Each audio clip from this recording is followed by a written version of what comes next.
जम्मू कश्मीर में आज चौथे दौर का मतदान हो रहा है। 18 विधानसभा क्षेत्रों में मतदाता अपने मताधिकार का इस्तेमाल कर रहे हैं। सुबह 8 बजे से वोटिंग शुरू हो चुकी है। इस बार जम्मू कश्मीर के मुख्यमंत्री उमर अब्दुल्ला समेत कई प्रमुख उम्मीदवारों की किस्मत दांव पर है। उमर अब्दुल्ला इस बार सोनवर विधानसभा क्षेत्र से किस्मत आजमा रहे हैं।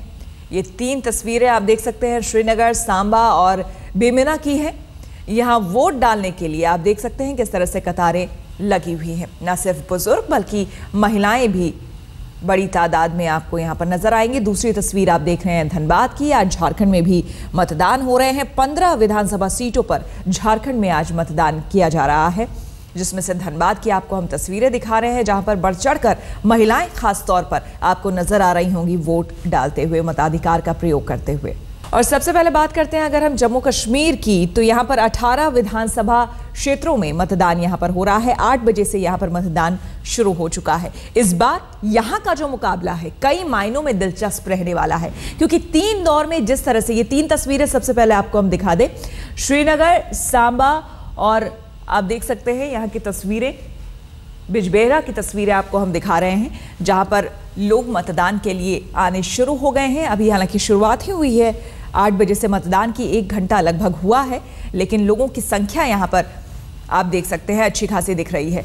तो आपको जैसा कि हम बता रहे थे कि नज़र न सिर्फ भारत में बल्कि पूरी दुनिया की नज़रें जम्मू और कश्मीर के मतदान पर लगी हुई है, क्योंकि पिछले 3 दौर में जो मतदान, ये चौथे दौर का मतदान है, पिछले 3 दौर में जिस तरह से यहाँ पर ताबड़तोड़ वोटिंग हुई है वो अपने आप में ऐतिहासिक रहा है। पिछले 25 साल में इस तरह की वोटिंग, इस तरह का वोटिंग परसेंटेज यहाँ पर नहीं देखा गया, जो कि इस बार देखा जा रहा है।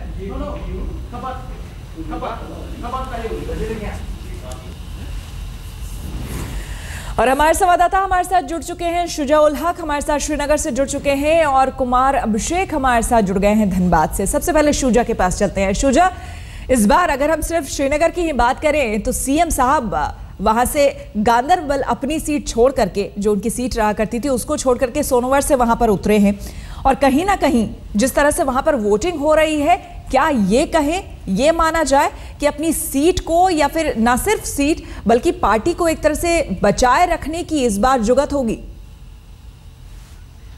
बिल्कुल सही श्वेता, जैसा आपने कहा, इस वक्त बहुत ही दिलचस्प रहेगा ये मुकाबला।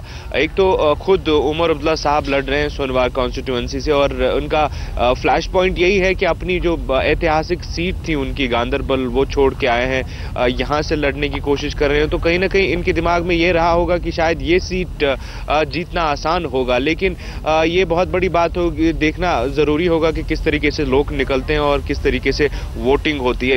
एक और चीज़ मैं आपको इस पे एक बता दूं कि इस बार अनंतनाग कॉन्स्टिट्यूएंसी से दूसरे एक बहुत ही कद्दावर उम्मीदवार हैं मुफ्ती मोहम्मद सैयद साहब।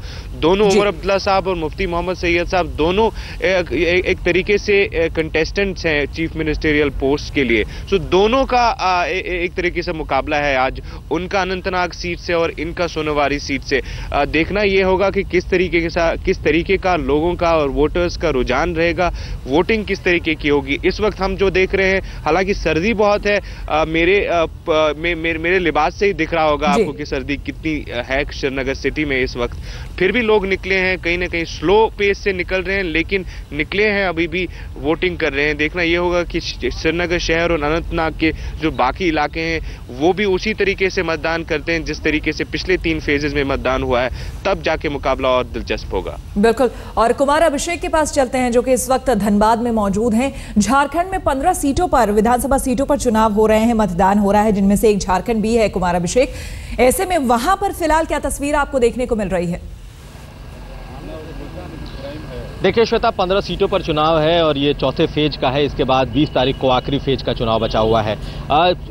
झारखंड में भी इस बार लोगों ने बढ़ चढ़कर चुनाव में हिस्सा लिया है। हम जहां धनबाद में खड़े हैं, ये एक तरीके से माना जाता है, पहले से ही इसको कहा जाता रहा है कि ये एक कोयले की राजधानी कही जाती रही है, गैंगवॉर होते रहे हैं, माफियाओं की, कोयला माफियाओं की ये जगह रही है। मगर लोगों में जो पॉलिटिकल उत्साह काफ़ी कुछ देखा जा रहा है यहाँ पे। इस फेज में जो सबसे महत्वपूर्ण चेहरा है वो बाबूलाल मरांडी हैं, जो गिरिडीह से चुनाव लड़ रहे हैं। बीजेपी है वो मोदी लहर पर सवार है और मोदी लहर की बात कर रही है, उसने अपना कोई चेहरा आगे नहीं किया है।